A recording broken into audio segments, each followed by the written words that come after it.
آج کے نوجوانوں کے لیے یہ ایک بہترین سبق ہے۔ یہ دیکھیں، یہ بندہ اپنی ساری بکریوں کے ریوڑ کو آگ کے گرد چکر لگوائے گا اور خود ان کے آگے بھاگ رہا ہے، اور جب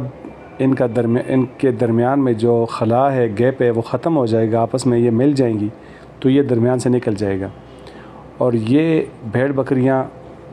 یہ چکر کاٹتی رہیں گی اور ان کو یہ نہیں پتہ چلے گا کہ ہم کس کے پیچھے ہیں، ہمیں کس نے چکر لگوایا ہے۔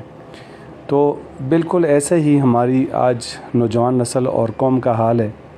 کہ ان کو چکر لگوانے والے کوئی بھی ہوں، وہ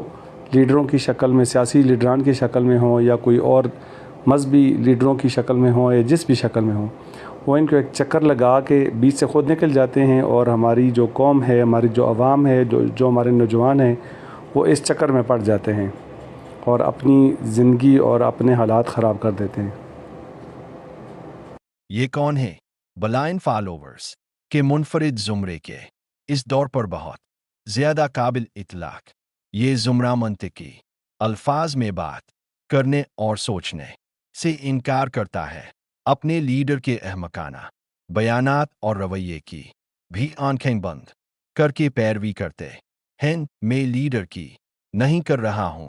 کیونکہ تمام پارٹیوں میں ایک لیڈر کا